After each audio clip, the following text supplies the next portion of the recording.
Can you hear us now? I can. Yeah. This is Josella online. Fantastic. Right, All right. thank you. You can introduce yourself when we come around for questions. But let's go ahead and start with Jason and Tom and Ironman. Hi, everyone. Thank you for having us today. We have an operation plan. I think we are going to get up here to present to you all. We are hosting our event this year, July 25th. Our venue is Julia Davis Park. See, Kelly, do you have that file I sent you? Yes, we can go ahead and share it if you need us to. Please do. Okay.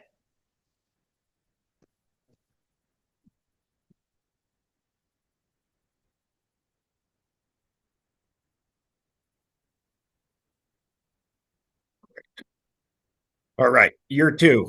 Like I said, the date is July 25th, 2026.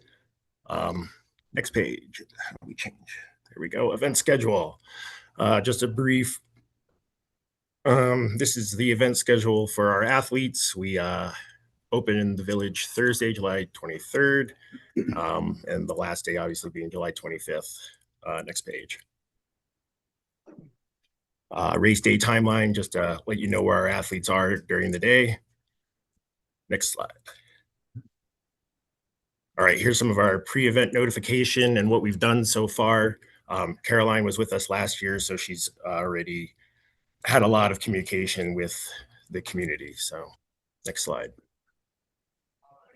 Here's just some of our early notification signs we will have up 2 weeks before the event to kind of help the community prepare for race day. Next slide. All right, this is just a list of our vendors. As you can see, security, we have MAV as we did last year.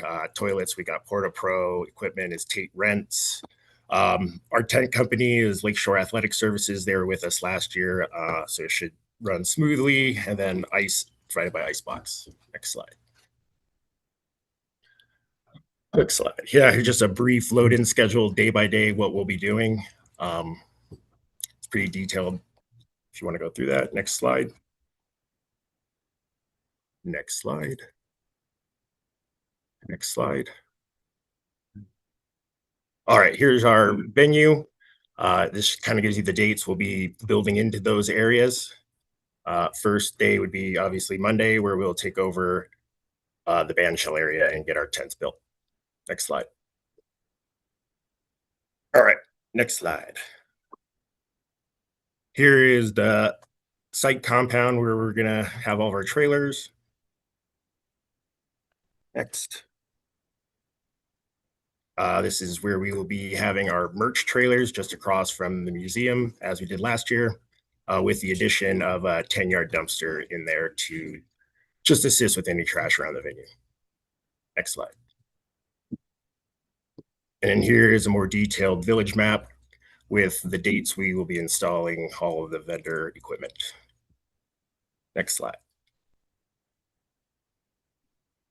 All right, Tuesday's build. Next slide. Here's the transition that will be built in Julia Davis Park. Next. Finish line, a little different than last year. We've moved it closer to the zoo to kind of open up the space and make it a little easier for everybody to walk around. Next slide. Next slide. All right, here's where we'll be on Wednesday. Our team will move up to Lucky Peak and begin installation of Transition 2 and, or excuse me, T1 and the swim course. Next. Here's just more detailed transition view showing bike racks and where the toilets will be located, dumpsters. Next slide. Next. Here's the food truck vendors we've contacted and we're planning on returning this year. They're going to load in Thursday afternoon, before the afternoon, and most of them will be there throughout the event. Next. Beer vendor, Pay It Brewing was going to jump back in with us. Nick is my contact. Next. Oh, just a few of the kids race. We've rented the zoo again. So if any of you have kids, come on down Thursday night and join us for the fun. Next. Next. This is just showing the fencing that'll be going up for the event. This will actually be done race morning. Next. Just a view of the fencing that'll be along the road there. We do have enough room for fire trucks to get through, and there'll be a gate on either end to allow them to get through if needed. Next. Parking and shuttles. Next. We've been communicating with university. They're going to allow us to use the Bradley parking garage for our athletes. Just a map kind of showing their path. Next. Friday, we're going to offer a shuttle pickup service for some of our athletes to get their bikes up to T1. They're going to be picking up right in front of the museum there. Next. Saturday. Saturday morning, we'll have 2 shuttle stops for our athletes to get up. This is just giving those locations. Next. Medical. Here are our contacts if anyone is looking for someone. Next. Just showing where we'll have our medical assets at T1. Next. Turner Gulch medical assets. Next. And this is our main medical at the finish line area. Next. Course. Just a quick overview of the distances and everything. Next. Swim course here, have the timeline so you know when the athletes are in and out. It is adjusted from last year. We're hoping that this will be more satisfying for the athletes. Next. Bike course. We're rolling with the same plan as last year after a few months of trying to figure it out. We've landed on it. We've increased traffic control and notifications, so we're hoping to have a successful year. Next.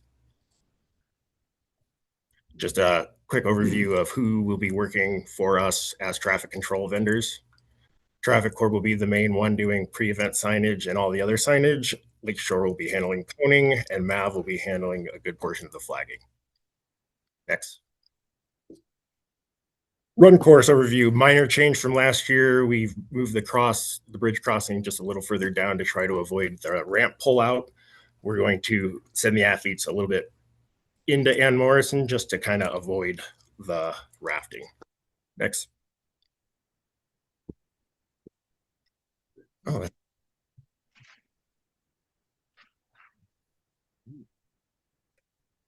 any questions?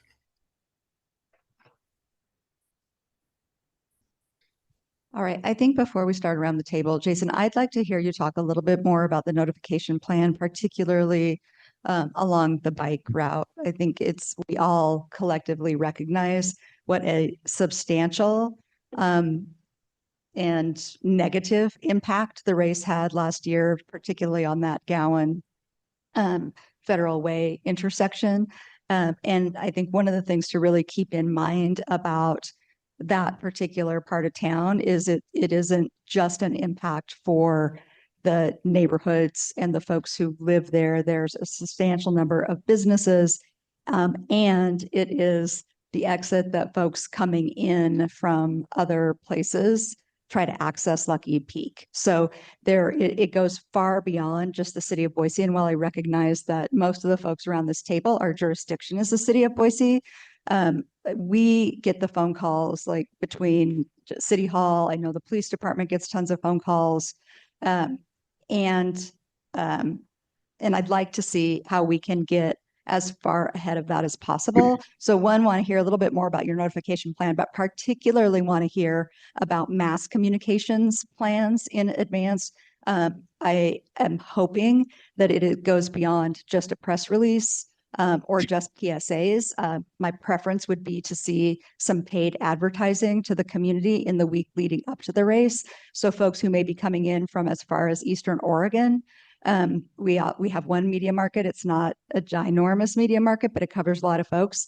And I guarantee the only way that we can get information out broadly enough to feel comfortable saying that we did our best is to see some paid advertising on your part, letting folks know that there's a chance of substantial travel delays on that day. Substantial. Like folks need to know that they may experience a 20 to 30-minute wait in advance.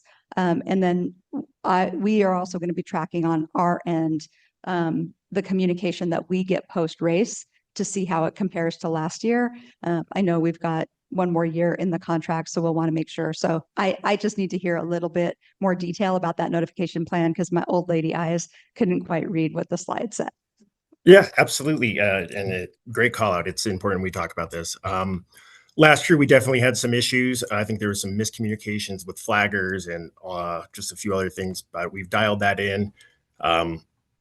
We also have a detour that we're going to be promoting to everybody. You know, if you can get Warm Springs, Boise Ave, next thing you know, you're on Broadway and you can bypass the whole course without actually crossing it.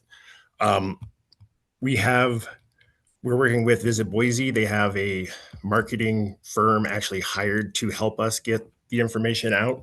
I have yet to speak with them because we were just trying to wrap up everything to make sure we're giving out the correct information. We don't want to mislead people. As you said, we don't want them to think it's going to be easy to cross the course when in fact it may take quite a while. Can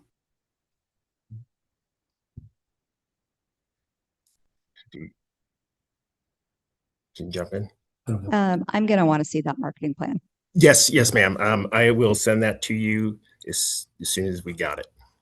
Like Great. tomorrow. And then we should also think about the neighborhood notifications that are going to need to happen around the detour as well. Yes, we have. If that's new, that's going to impact neighborhoods. And then I would like to see, I believe that there's one neighborhood that ends up being landlocked with this particular route. So I'd like to see what we're doing specifically for that neighborhood, and would expect some in-person door-to-door notifications for that neighborhood in particular. Yes, we have actually, one of our professional athletes lives in that neighborhood. So believe it or not, we finally were able to get a hold of the communities, and our communication staff member, Caroline, she's been reaching out to them and communicating with them already. So that's been a positive for this year because we definitely missed them last year. Okay. Well, once we have that marketing plan, and I'll just continue to ping Kelly about it, probably nonstop until she gets it. So if we could get that sooner rather than later and identify any quirky spots. I mean, we're in the middle of a big project right now on 8th Street, and we've been doing notifications on that project. Main Street's closed for months in advance. So pretty vested in making sure our community knows what to expect, especially on a summer day when we know a lot of people are going to be headed for the hills.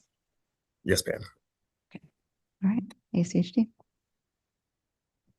Hi, Jason. Thanks for the great presentation. I have basically everything I need. I think I'm still missing your COI. And then obviously review of the traffic control plan that we've been talking about for 6 months. So yeah, we're Copy good. that. Ed? Hi, morning, Jason. This is Ed Graves with Boise Public Works. I will shoot you an email because I have definitely some questions, but I wanted to just verify a few things. Do you need any, smaller recycling containers or trash containers, or are you providing those? We have our own trash containers, but I would like to rent some recycling boxes this year just to kind of help with that. Okay, perfect. That'll probably be Conrad, who will be up next, who I know you've probably already dealt with the dumpsters. Mm-hmm. Okay, and then also just wanted to remind any food or non-food vendor, please electronically distribute the vendor low waste guide to them, and I can get that to you. I'll include that in my email to you. So yeah, that's all I've got for now. Thank you very much, Jason. Thank you. Hi, Jason. This is Conrad. And I see you received my comments back on your trash plan. Thank you for that trash plan and all the detail in it. So I believe right after this meeting, we're going to have a call to discuss my comments, correct? Correct. Okay. And then we can also cover the recycle boxes you mentioned. So Thank you. Thank you. Jason, this is Vince, City of Boise Parking. I don't need anything from you. Appreciate the presentation. Thank you. Thank you. Good presentation, and I don't know if this is the right place for this. Please let me know if I'm out of line. For some of the road closures, is buses going to be allowed through any of the hard closures, particularly at Kootenai and Federal Way and Bergeson, or excuse me, Federal Way and Bergeson? I have a Route 2 and a Route 29 coming through there. Ooh, can we follow up after this and kind of go through that together? Just I don't have that in front of me at the moment. Yes, absolutely. Yeah, we will take care of any of that.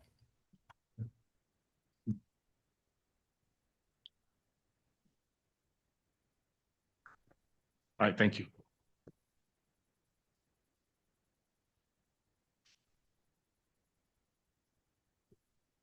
Hi, Jason. Thank you for the presentation. Central District Health has received your notification of event and list of food vendors. The only thing I was curious about is that you have 2 vendors listed as serving like athlete food only. Does that mean that they're exclusively serving or selling food to the athletes and not to the general public? That is correct. They Ironman provides the athletes with a meal after they finish. So that is will be separate from the food trucks. It will actually be behind one of the tents on the pads back there. Okay, understood. Thank you. Yep. Good morning. I sent you an email yesterday. We do need an updated COI with the City of Boise's legal address on it. Yes, I'm waiting for it to receive it back.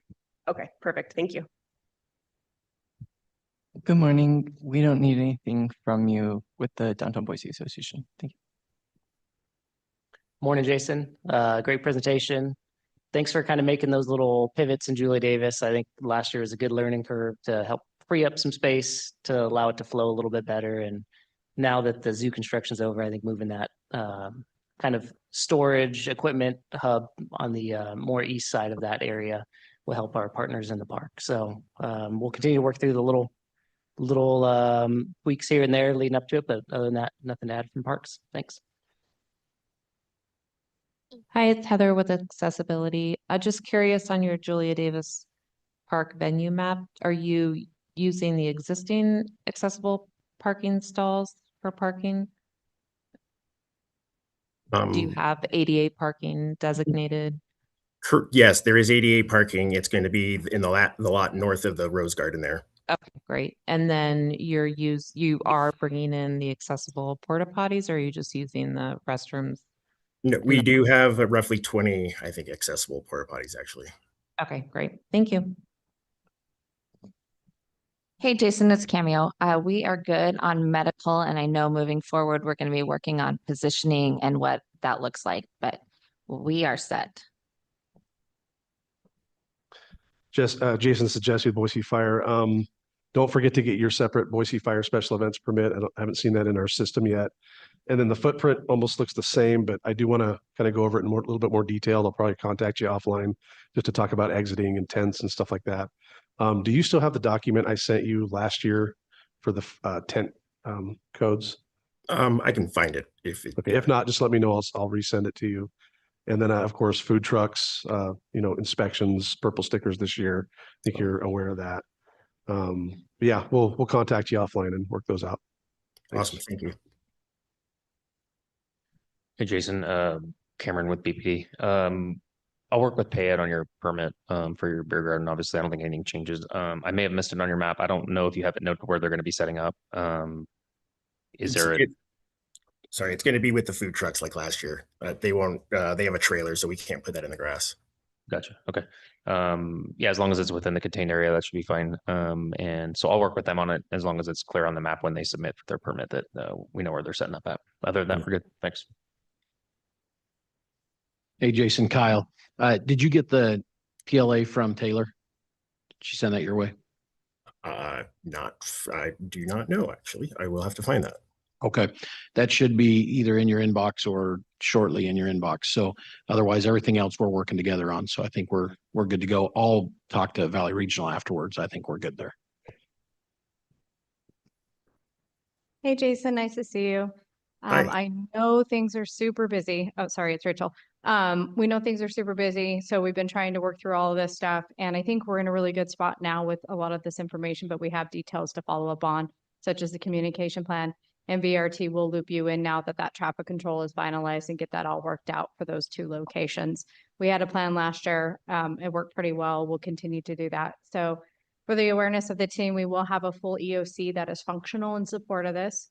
And that will include all the impacted jurisdictions, to include Ada County and ISP, since they're also part of this. So we will be staffing all of that and ensuring that everything is running as smooth as possible to include when information is coming in from the public. And we do have plans to support those businesses in the airport, in the area, in the congested area. So we just need to finalize a few things with Jason, but I do believe we will get there. And as Maria pointed out, we are very interested and very heavily looking at these changes and if they made significant improvement or not, with some of the changes we're making. So thanks, Jason, and appreciate the team for hanging in there. There's been a lot of meetings, a lot of communications. Everybody's trying really hard.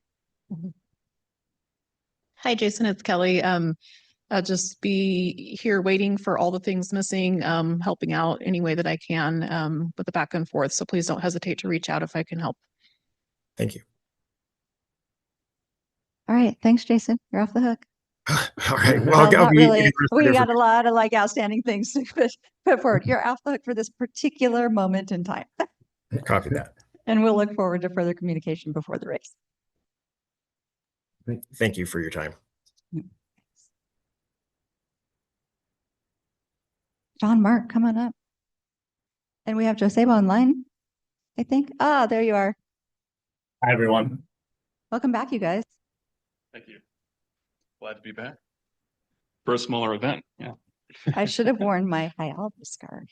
I didn't look at my agenda in advance, or my library Hialdi shirt. I have a lot of different swag, a lot of swag.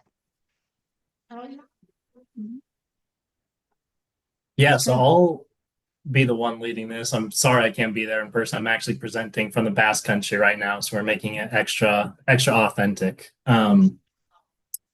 But this is for the San Ignacio Basque Festival. I'm Joseba Criswell. I'm on the board of directors with Euskaldunok, or the Basque Center here in Boise.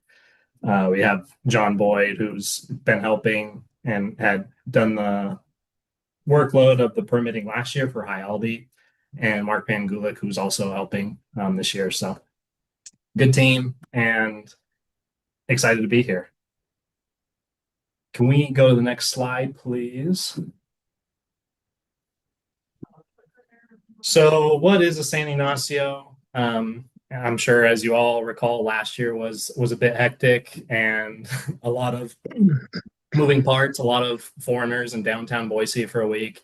This year, it is much more low key, very typical of our annual festival that we've always done. So this is just a celebration of the Boise Basque Festival and surrounding areas, the diaspora throughout the entire Western United States. We always get people from, California, Utah, Oregon, but the majority of people attending the festival are Boiseans. And this year we're going to be setting up on Thursday, July 30th, but the event itself isn't starting until Friday at 4:30 p.m.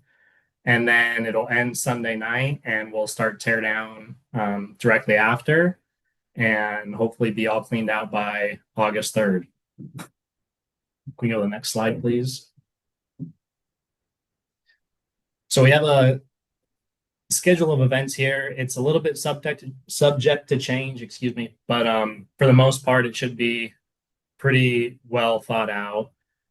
So on Thursday, we're hoping to shut down the street on midnight, or at midnight, excuse me, and get started right away. That's when we'll put up all the lights, the food booth, the beverage booth, vendor tents, etc. And we're having Event Rents help us with that.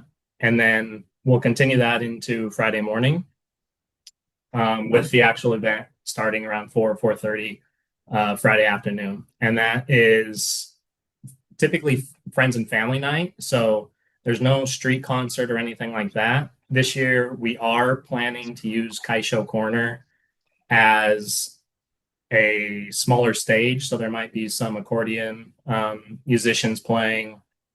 The Oin Cuddies may be there, but they will be there definitely Saturday morning. And then going into Saturday morning, that's when we have the local bass dancing groups perform, the local accordion group perform. That'll go until around 2 p.m. And then after 2 p.m. on Saturday, there's not much planned on the block itself. There will be a street dance in the evening that is set to start at 8:30. And right now we are working on finalizing who will be performing, but at the moment it should be a local Basque American band. Then on Sunday, we have our traditional picnic at the park. And so there's not much going on at the Basque block until the afternoon. You can see there that events will start around 3. And then there's a traditional mass that's held at St. John's Cathedral on 8th Street, which we're requesting to close down the street for a set period. Talking with some people today, actually, we're going to have to change those times because typically mass is started at 5. This year it's going to start at 7. So we're going to reflect those times in a follow-up here. And then we'll have a street dance on Sunday night as well with local musicians. One of them is sitting at the table there. And then we will start tear down immediately after that. So once the amplified music's done, we will get the stage cleaned up, moved out, start tearing down all the tents, temporary booths, etc. And then by noon on Monday, we should be out of everyone's hair. So that's the plan right now. Next slide, please.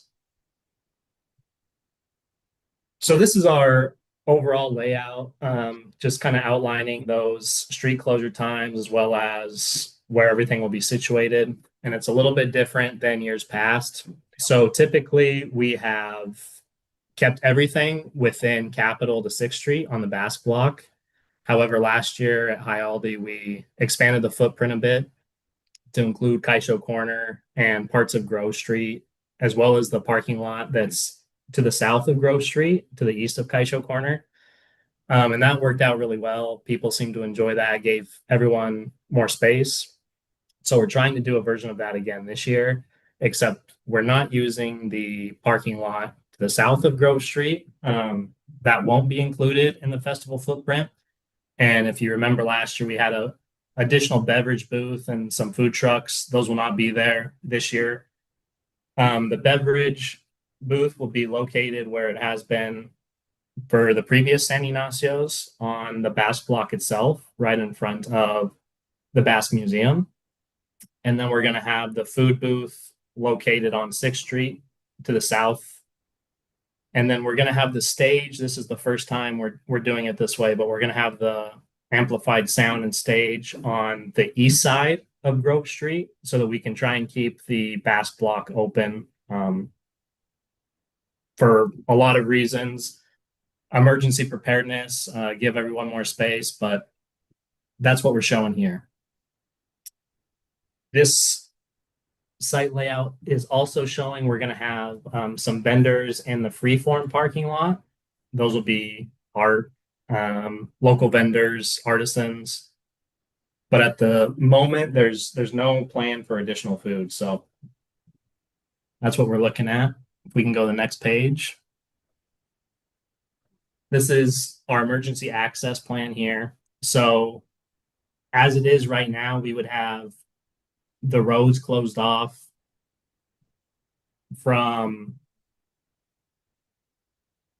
well, the entire block around, but we have the anti-vehicle barriers right now located to the south of the alley.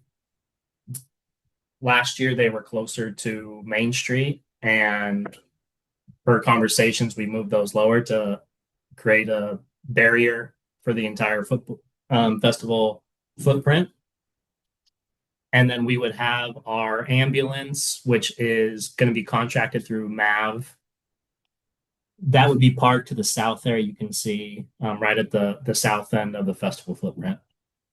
MAV will use the Bass Center upstairs room again is a security headquarters, and then they'll also have a golf cart to be able to move around and get to places quickly. Next slide, please. And then this slide here, this is showing 8th Street. So this will be when the Mass is going on and there's a traditional Basque dance. Right before Mass, as well as after Mass, there's dancing in the street by the Oñati Basque dancers. And so this will be closed down. Again, these times shown are going to be adjusted a little bit, and I need to update that, but this has not changed. And as far as the layout goes, from previous years. Next slide, please. So this is our communications plan, or an overview of the communications plan. Like I mentioned, we'll use MAV events for security and medical. And then all board directors will have access to MAV personnel. And then we'll use the amplified sound. We'll have a PA system throughout the festival that we can use for any alerts. Next slide, please. So right now, as far as security goes, we have it set up so that there will be a security agent at every entrance point to the festival footprint, as well as in front of every business that is serving alcohol. Same thing that we did last year for High Aldi. It seemed to work pretty well. MAV will also have a tent right outside of the Basque Center next to the beverage tent, where they will be handing out wristbands. We will do a different color wristband for each night so that we know we take care of that. And then as we have it right now, we're set up to have 2 Boise Police Department officers during peak times. But maybe after this conversation that might be adjusted, I'm not sure. Next slide, please. So this is just showing the guard stationing via MAV, peak times. Right now, the peak times would be Friday, Saturday, Sunday evening from around 5 p.m. to 1 a.m. And then we'll have security all throughout the night, watching the street, watching booths, etc. Next slide, please. I'm giving MAV a lot of screen time here, but they will also be taking care of our medical. So like I said, they'll have the ALS equipped ambulance staff that'll be parked on the south side of the street or the festival footprint. We also have a defibrillator within the Basque Center itself, and the ambulance will be equipped with one as well. Next slide. Next slide. So these are the street closures as they are right now. We would be closing Grove from 6th to Capitol, which is, the Basque block itself. And then we would be closing 6th from Main to Front and Grove from 5th to 6th. That would encapsulate the footprint that we're looking at there, with what we see as the minimum impact to the surrounding area. And we will be working with Bighorn Traffic Services to provide traffic control this year. We're changing traffic control services from last year and trying to alleviate some of the issues we had. We are still planning to, or hoping for BPD to provide those vehicle mitigation barriers at all the intersections like we discussed. But the alleyways, north and south, will remain open through traffic only. And that allows any deliveries from nearby businesses to keep going during the festival. Next slide, please. This is our trash and recycling plan. So existing, we have three 3-yard dumpsters that we use for normal operations of the Basque Center. We're going to be requesting an additional 30-yard dumpster for trash and a 30-yard dumpster for recycling. And this is the first year that we're having them in a different location. I can point that on the site layout again, but they're going to be located on the east side of 6th Street, where there are 4 existing parking spaces right now, but they'll be behind the stage. I think it'll be much easier for pickup and drop off than in previous years. So we're hoping that will alleviate some issues. And then as far as smaller containers, we're going to be requesting 20 of the smaller trash and 20 of the smaller recycling. We have Boise Rugby, who's helping us with the waste management as volunteers. They've been great. So that's our plan for trash and recycling. Next slide, please. And then for vendors, we are still in the process of final selection, but as I mentioned, we are planning on having up to 10 local art vendors in the freeform parking lot. And then we will continue to have Summer Snow. They've been a staple of Boise Basque festivals for the last few years. So they will be right in front of the Basque Museum again. And we will update that vendor list as soon as we have contracts signed and everything set in order. Hopefully by the end of this week, but as soon as possible. Next slide, please. So that's showing the freeform lot. This is the west side of the Basque block here. You can see those vendor booths would just be 10 by 10 tents that we're getting from Event Rents with their own tie downs and concrete bases. And then the snow cone booth would be on the south side of the Basque block, right in front of the Basque Museum, as you can see there. Other than that, all food and beverages will be provided by the Basque Center. Next slide, please. This is looking at the Kaisho Corner and the stage and the truck, or excuse me, the amplified sound. We are going to be going through Rocky Mountain and renting, I believe it's the similar stage as the Alive After 5. It's a 16 by 20 that they'll bring in on a truck. At the moment, we're planning to have that delivered on Saturday. So there may be a little bit of coordination on how they access the festival footprint, since we're planning to have those vehicle barriers installed by the beginning of the event on Friday. But that's something that we'll work through. And then you can see there, that's where we're requesting those 2 30-yard dumpsters to be located. I think that'll make things a lot simpler for people. And then in Kaisho Corner, we're going to have a small PA system for any announcements, potential accordion players that may want to plug in. But for the most part, any major amplified sound will be Saturday and Sunday via the outdoor concerts. Next slide. And then this is the most congested area of the layout. This is our food booth here. Right now, we are showing a 20 by 30 tent. We're confirming with Event Rent that they have that available. They have a 25 by 30, which is what we used last year. It was a little bit tight, and we don't think we need all that space. So we're trying to make that a little bit smaller for better access for everyone.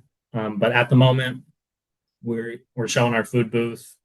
Propane, that'll be 15 feet away from the tent, and then we're showing 16 feet of access between curb and any barrier. So I do not believe there's another slide. I guess I should have put the end, but that is what I have for you. That was great. A really good presentation, especially from across the Atlantic.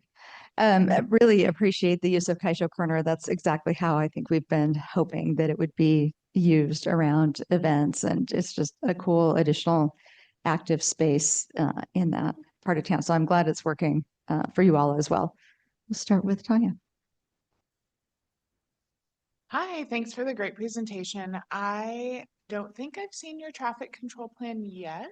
I know we just had safety and security, so if I'm missing that, Kelly's smiling at me, so I'm missing that. I will take a look as soon as I get back to the office. We have to send you an updated one, so that is definitely on me as well. I think I've sent you a draft form, but Ed, do you have any opinions about cans? I always have opinions on cans, but yeah, I just wanted to thank you very much for the presentation. Yes, you'll get with Conrad as far as borrowing those smaller trash and recycling ones. Just wanted to reiterate, make sure that those volunteers, which is great, you got Boise Rugby to be volunteers. Just make sure that they understand any recycling must go in the dumpsters or roll-offs loose. Yep, so not bagged. And then also I see you have a 3-yard glass dumpster. And we don't have to talk about this now in depth, but make sure, is there a plan is it for vendors or the volunteers to make sure that they know where it's at? yeah, so we won't be serving any glass. That's a permanent glass dumpster that the Bass Center uses. But as far as our beverage and food, there will be no glass products being sold. Copy that. So Okay. hopefully that alleviates that. Gotcha. Okay. Well, great. Well, thank you so much. Yeah, I appreciate it. Good morning. Thank you for the presentation. Yeah, just plan on sending someone over to my office on Executive Drive to get those cans and boxes Monday through Friday, business hours. I gotta say, I was really excited to see the new location for the dumpsters. So thank you for choosing that spot. However, it creates 2 additional steps for your team. You'll need a ACHD dumpster street permit, and then you'll need to make sure to reserve the meters through parking. I assume that ACHD dumpster permit will be applied through ACHD and not Republic. That's correct. Tanya will be able to Okay. help you with that. I do have an email for that, so I can take care of that. Thank you. Lastly, I believe Julian's working with Stephanie on my team to get everything scheduled and ordered. So I believe the wheels are already in motion on that. Thank you very much. Thanks. Joseba, thank you for the presentation. I believe we have pretty much everything that we need on parking. There's a couple of things that I'm unsure about, but I can reach out to Mark next and get those things resolved. So I think that we're good. Thank you. Awesome. Thanks, Vince. Great presentation. Small reroute for my buses, but not an issue.